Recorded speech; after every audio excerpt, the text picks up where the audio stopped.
एक मित्र का प्रश्न आया है कि ध्यान करना भी लोभ और चाह से पैदा होगा, वो भी एक इच्छाएं होगी। तो लोभ, आकांक्षा और इच्छाएं, इसके द्वारा की हुई ध्यान वो कैसे साधना हो सकती है और कैसे हमको वो आत्मा का अनुभव करवा सकते हैं। मित्रों, ये तार्किक है, सभी को ये बात जचेगी, क्योंकि अगर ध्यान करना भी एक लोभ के कारण ही, इच्छा के कारण ही ये कृत्य करना होगा, तो ये भी इसी तरह की बात हो गई जैसे लोभ लालच के कारण हम बहुत सारी चीज़ करते हैं और परमात्मा लोभ इच्छा इसके कारण नहीं होता। लोभ इच्छा जहाँ आएगा वहाँ भविष्य पर उसका लक्ष्य होगा और परमात्मा तो वर्तमान में होगा, अभी होगा। तो आशा लोभ जहाँ आएगा वहाँ आपको वो अभी मुक्त होना नहीं देगा, वो आपको भविष्य में ले जाएगा। और परमात्मा सदा ही वर्तमान में होगा, भविष्य से परमात्मा का कोई लेना देना है नहीं। इसलिए लोभ, आशा, इच्छा जो भी होती है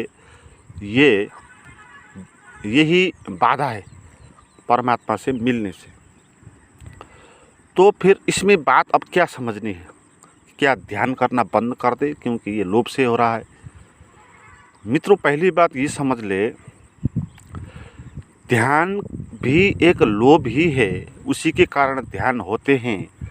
ये बात जान के ध्यान ना करना ये भी एक लोभ और इच्छा और आशा ही है।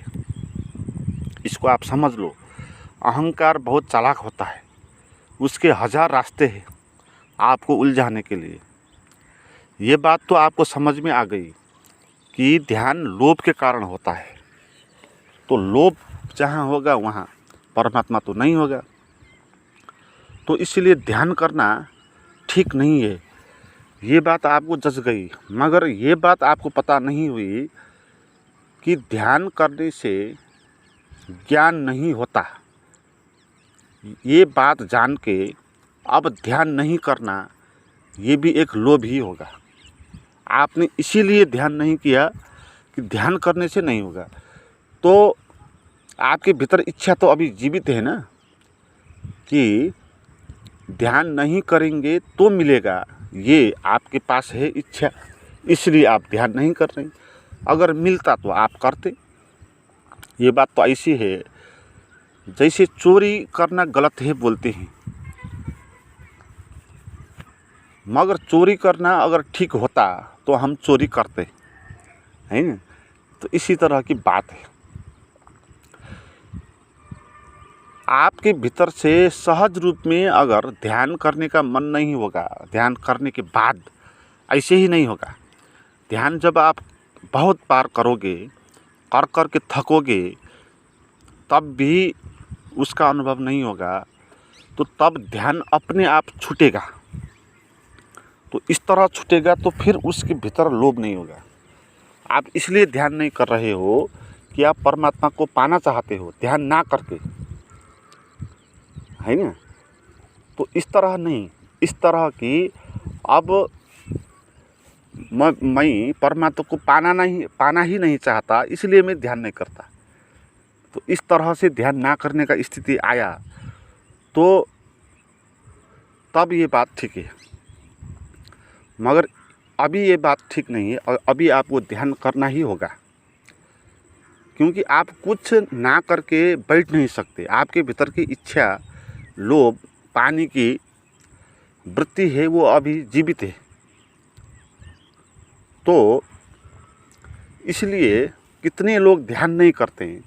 तो ध्यान नहीं करने से अगर मिलता तो इन सभी लोगों को मिलता, है ना। ध्यान ना करने वाले को तो कितने सारे हैं, सभी को मिलता। मगर ध्यान करने से नहीं मिलेगा, ध्यान ना करने से भी नहीं मिलेगा, है ना। करना और ना करना भी एक करना है। ना करना भी वो भी एक निर्णय है ना। तो आप कर ही लिए, बिना कृत्य निर्णय कैसे होगा? आपने ये निर्णय ले लिया कि मैं ध्यान नहीं करूँगा, तो एक कृत्य हो गया। ये आप कर ही लिए आपने। तो मित्र है, एक जाने का निर्णय कर रहा है कहीं, दूसरा नहीं जाने का, यहीं पर बैठने का निर्णय कर रहा है, और बाद में एक चला गया, एक यहीं पर बैठा।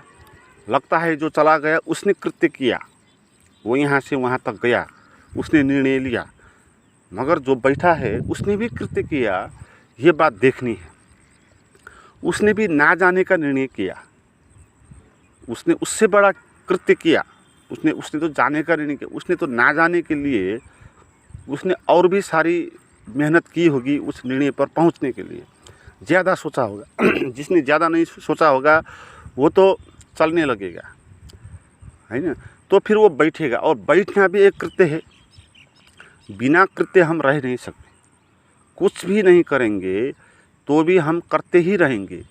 मैं कुछ नहीं करूँगा इस बात को करते रहेंगे, है ना। तो बुद्धिमान आदमी वही है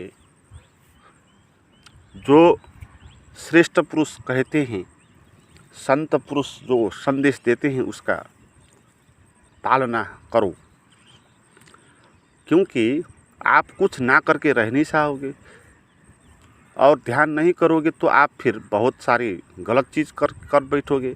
और इसमें ये बात और भी कि आपने ध्यान ना करने का निर्णय तो लिया, क्योंकि लोभ के कारण है ये होती है, ये जान के, मगर फिर क्या आपने और काम छोड़ा जो लोभ के कारण होते हैं?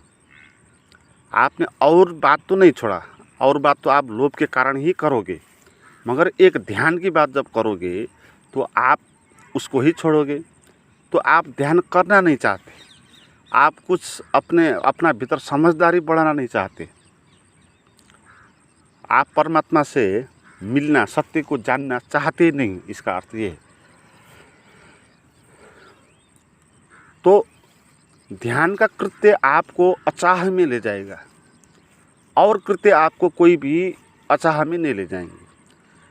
प्रारंभ में लोभ के कारण ध्यान करना होगा, मगर बाद में क्या होगा कि आपका लोभ खत्म होने लगेगा।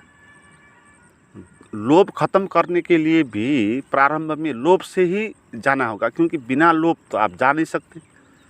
इसलिए अध्यात्म में बात ये होती है कि लोग कुछ और चाहने के लिए जाते हैं, मगर वहाँ कुछ और मिल जाता है ना।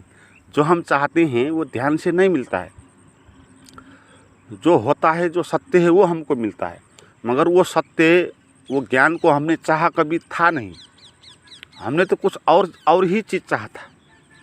हमने अपने भीतर पावर पैदा करना चाहा था, स्वास्थ्य, मानसिक स्वास्थ्य और शारीरिक स्वास्थ्य के लिए हम इधर आए थे, और किसी तरह मन की बेचैनी ये ख़त्म हो जाए, तो इस तरह हम आए थे।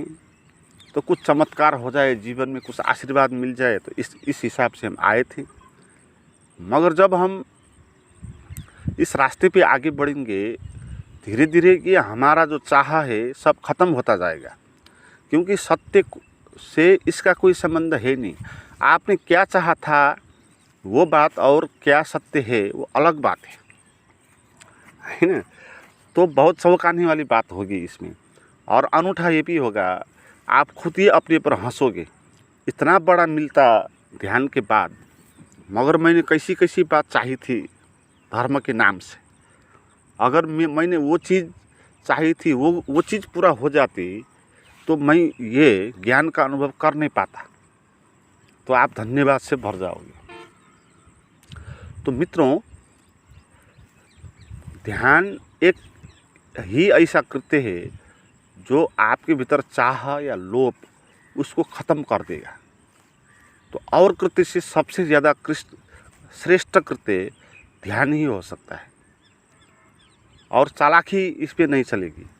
आप ये नहीं बोल पाओगे कि ध्यान करने से कुछ नहीं होगा, हैं, तो ध्यान नहीं करेंगे। तो इसलिए बहुत सारे लोग ध्यान नहीं करते। क्यों नहीं करते? वो एक इसको अंधविश्वास भी मानते। बहुत सारी चीज़ आदमी ध्यान को अंधविश्वास भी मानते हैं, इसलिए वो नहीं करते हैं।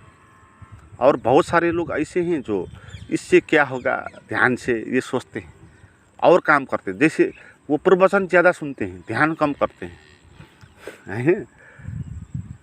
तो प्रवचन कम सुनना है, ध्यान ज़्यादा करना है। और प्रवचन का उद्देश्य भी यही होता है कि आप ध्यान करो,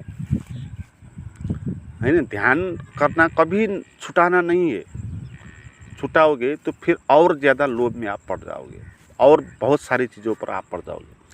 मित्रों, आप सरल तरीके के ध्यान करके अपने भीतर का ज्ञान का अनुभव करना चाहते हैं तो उसके लिए वातावरण क्रिएट करने वाली कुछ 15 प्राइवेट गाइडेड मेडिटेशन है मेरे पास, वो आप ले सकते हैं।